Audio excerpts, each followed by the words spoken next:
All new ADB 160 mga idols. Lahat tayo naging excited para dito sa bagong scooter na to.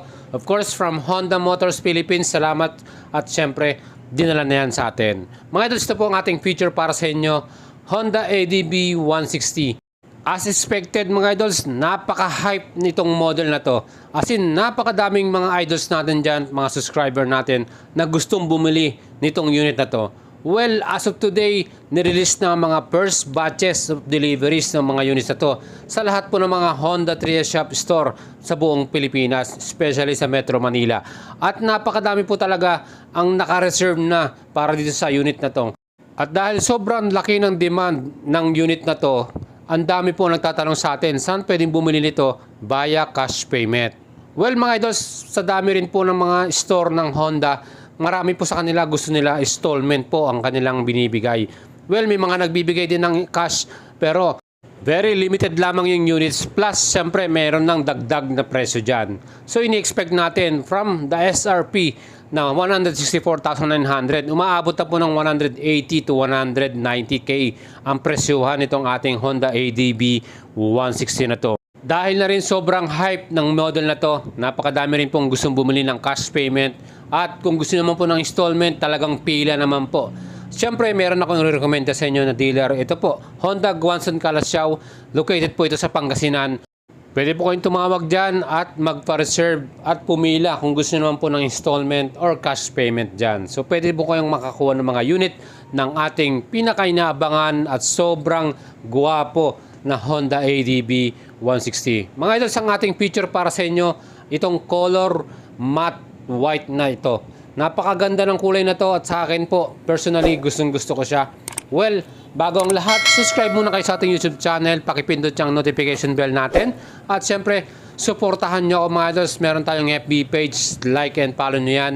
At makakaasa kayo sa lahat ng mga bagong moto news o may mga paparating pang mga bagong model, i-update ko kaagad kayo mga idols. Itong ating bagong ADB 160, SRP nito 164,900 pesos. Kung meron kayong pera na ganyang kalaki, pwede na po kayong magbayad niyan. Of course, may additional pa na kaunti dyan. Yan po yung babayaran natin. Para naman sa installment, magda-down naman tayo ng 31,800 at sa ating monthly amortization, 12 months 14,000, 24 months 8,000, 36 months 7,198 at kung maaga tayo magbayad, meron tayong rebate na 200 pesos. Mga idols, pwede kayo mag-apply dito sa Honda Guanzon Calasiao. Kung installment man yan, magsama kayo ng co-maker ninyo. Of course, magdala kayo ng mga picture ninyo, barangay clearance, proof of income, at proof of billing ninyo mga idols. Pwede na kayong ma-approve kagad para sa inyong application. Tingnan po natin ang bagong engine specs ng ating ADB 160. 157cc displacement na po ito ngayon. Mas malakas, mas malaki, liquid cooling, 4 valves, ESP Plus engine, at of course, CVT transmission. Mga idols, pagdating sa ating suspension, same pa rin po ang harapan natin, ang front naka-telescopic forks yan by Showa at yung atin naman likuran naka dual shocks po ito with sub-tank. Of course yan din po ay Showa brand, kaya napakaganda po ng ating suspension dahil talagang premium ang ginamit na brand nila dyan. At pagdating naman po sa ating stopping power, yung ating braking system, pagdating sa harapan naka single channel ABS po tayo at naka pedal disc yung kanilang ginamit dyan with a 2-piston caliper. Siyempre yung ating harapan pa lamang talagang solid na yung ating braking power. At ang ating rear brake naman naka single disc din tayo with a single piston. Of course naka disc brake din po ito at wala po itong equipped na ABS mga idol. Pagdating naman sa ating wheels mga idol, yan po ay cast wheel, alloy wheels po ito. Of course, yung kanyang kulay bronze ano. At yung ating size sa harapan, yan po ay 110 by 80 by 14. At yung ating naman likuran ay 130 by 70 by 30 naman. So mga idol, yung ating klase ng tires, yan po yung dual purpose type. At yan po ay tubeless din, harap at likod yung ating tires na yan. So mga idol, itong ating bagong ADB 160, same pa rin po yung ginamit nating mga ilaw dito. Yung ating headlight, nakita nyo, halos pareho din siya ng design. At of course, yung ating signal light, yan din po ay LED. So ito yung the best dito sa ating ADB 160. LED lights po, lahat yan. Harap, likod, yung taillight natin, at yung mga ating mga signal indicators. So ganun talaga kaganda to. At talagang sigurado ako na talagang magugustuhan nyo. Especially, Equipped din po itong ating ADB ng ESS or Emergency Stop Signal, kung saan maganda po yan para sa added safety natin. So sa mga idols natin dyan, napakaganda po talaga ng ating mga features para sa ating ADB 160. Kita nyo yung bagong seat cover ng ating ADB. Ang ganda ng kanyang pagkaka-stitches, talagang mas premium tignan at mas maganda po ang kanyang pagkakagawa nitong ating seat cover. At syempre yung ating seat height, 780mm na po ang sukat niyan.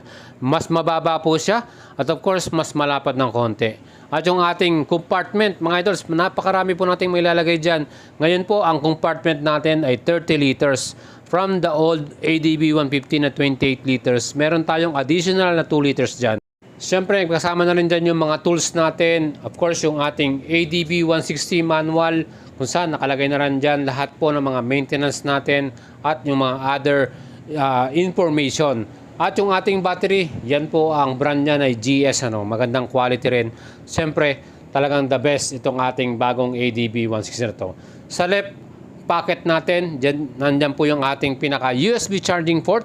Well, napakaganda nito, especially pag mga long rides, another convenient feature para sa atin. Kasi pag tayo nag-ride na malayo, nalulubat yung ating smartphone, pwede na nating i-charge dito sa ating ADB 160 na to.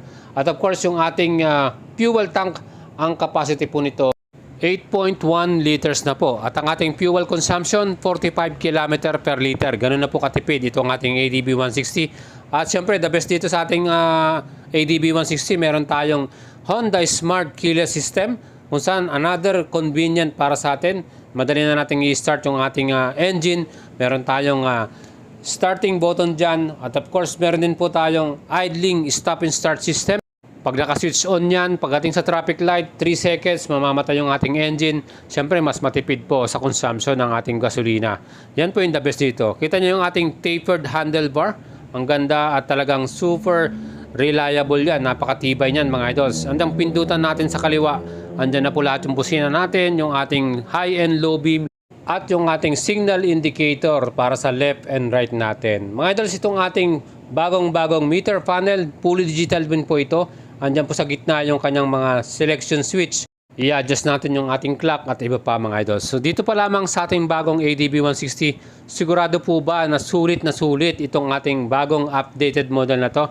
Of course, sa nakita natin, ang dami niyang nabago rin at ang dami niyang dinagdag. At siyempre, ang pinaka-the best dito, pagdating sa safety, solid na solid po yung ating bagong ADB. Mga idols, meron na tayong traction control system. Ano pong magiging benefits natin dyan? Pag dumadaan tayo sa mga cornering or mga slippery, wet condition ng mga road, yan po nakakatulong sa atin yan, mag-activate yan. Mapiprevent natin yung magkaroon tayo ng slide or magkaroon tayo ng aksidente. At isa pa sa nagandaan na nagustuhan natin dito sa ADB, pag meron tayong OBR or official back ride, meron siyang grab bar sa likuran at meron siyang mahahawakan na maganda at convenient para sa kanya. Kung mas komportable, yung kanyang apakan, okay din. At of course, meron din tayong side stand at meron din tayong center stand para sa ating ADB 160. Yan po, mga idols, yung mga features at specs ng ating ADB 160. Kaya po marami po nagkakagusto rito, especially pag ginamit nyo po ito, napakasarap pong i-handle nito, Pagdating sa mga traffic light, napaka-easy rin siyang i-maniobra. Kaya marami po talaga ang gustong bumili nitong ating bagong ADB 160 na to, mga idols. Siyempre, salamat sa mga idols natin dyan, mga subscriber natin na laging sumusuporta sa atin. At siyempre, bibigyan ko kayo ng mas marami pang updated moto news sa mga paparating pang bagong motor. Well, mga idols, subscribe kayo sa ating YouTube channel. At please support me sa aking FB page. Like and follow nyo po yan, mga idols. Siyempre, share nyo sa mga tropa at mga kaibigan ninyo.